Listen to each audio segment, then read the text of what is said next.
Presiden Prabowo Subianto buka suara soal sosok yang akan mengisi jabatan Menko Polhukam dan Menpora yang baru saja digantikan. Kedua sosok ini pun akan segera diumumkan.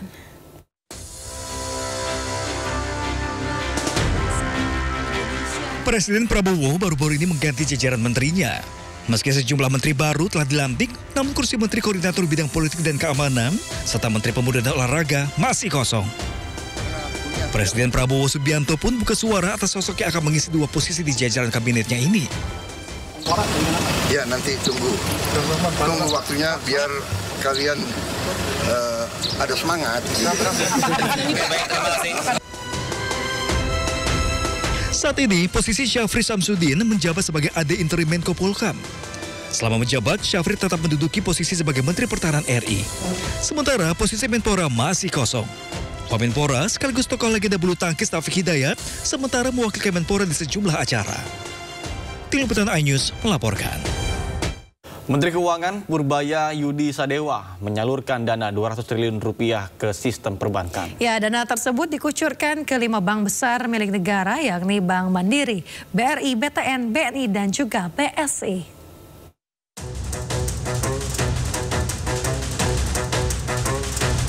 Menteri Keuangan Purbaya Yudi Sadewa resmi mengguyur 200 triliun rupiah ke 5 bank milik pemerintah.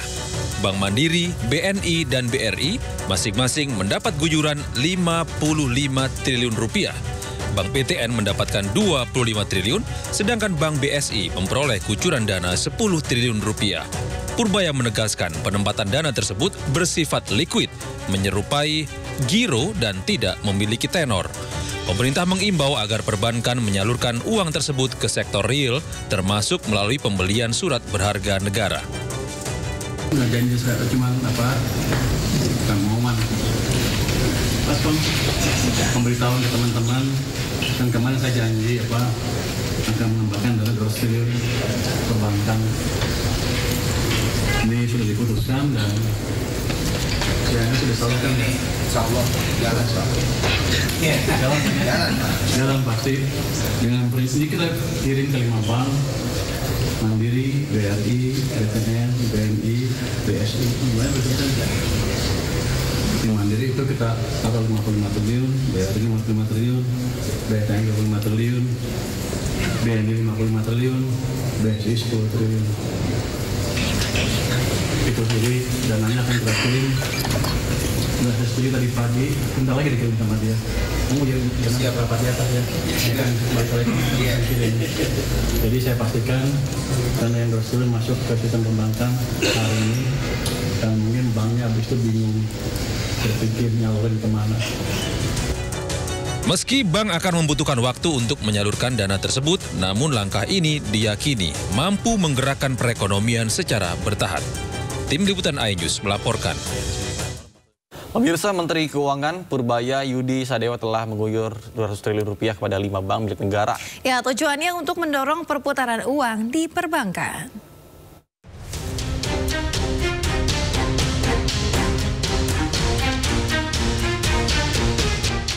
Dana yang ditransfer ke bank milik negara berasal dari uang yang mengendap di Bank Indonesia.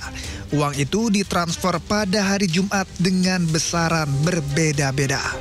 Untuk Bank Mandiri, BNI, dan BRI masing-masing mendapatkan 55 triliun rupiah. Bank Tabungan Negara atau BTN sebesar 25 triliun rupiah dan Bank Syariah Indonesia atau BSI sebesar 10 triliun rupiah.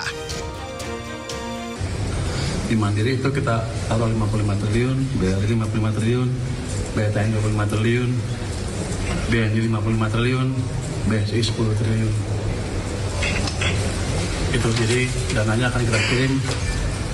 Sudah saya setuju tadi pagi, bentar lagi dikirim sama dia. Kamu jangan siap rapat di atas ya. Langsung balik lagi kita langsung kirim. Jadi saya pastikan dana yang 200 triliun masuk ke sistem perbankan hari ini. Dan mungkin banknya habis itu bingung berpikir nyalurin kemana. Pasti pelan-pelan akan dikredit sehingga ekonominya bisa bergerak.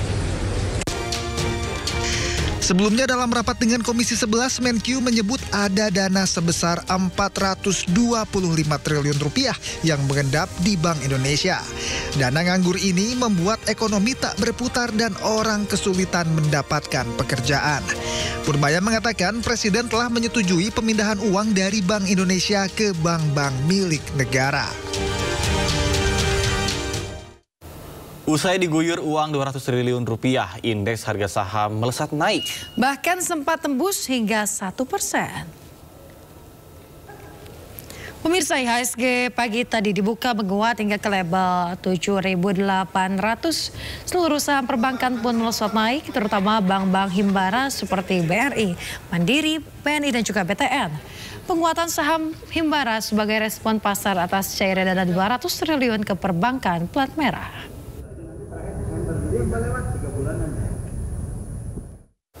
Di sisi lain, pemerintah terus gelontorkan subsidi bagi rakyat Indonesia. Ya, salah satunya bagi pekerja bergaji di bawah 10 juta rupiah. Pemirsa, dalam pertemuan antara Presiden Prabowo dengan jajaran menterinya pada minggu lalu, sejumlah isu pun dibahas. Salah satunya adalah stimulus tahap 2 bagi rakyat Indonesia. Dalam stimulus tahap kedua ini, subsidi gaji akan diberikan bagi pekerja berpenghasilan di bawah 10 juta rupiah. Tidak hanya itu, pemirsa, pemerintah akan memperluas stimulus untuk program padat karya, pembebasan PPh, serta dukungan perumahan.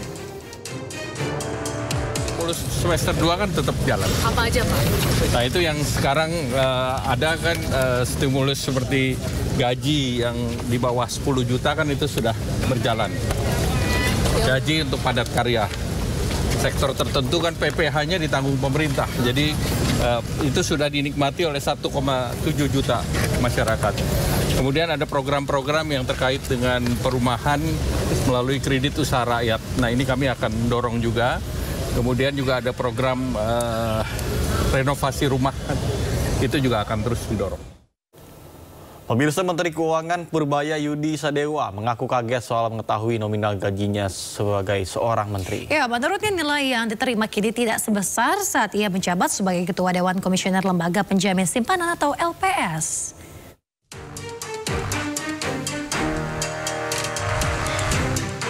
Berkenaan dengan saya bersumpah. Usai dilantik sebagai Menteri Keuangan, Purbaya belak-belakan soal gaji yang ia terima. Yang terhormat Presiden Republik Indonesia, acara 1. Ia mengaku honor yang diterima kini jauh lebih kecil ketimbang saat masih menjabat di Lembaga Penjamin Simpanan atau LPS.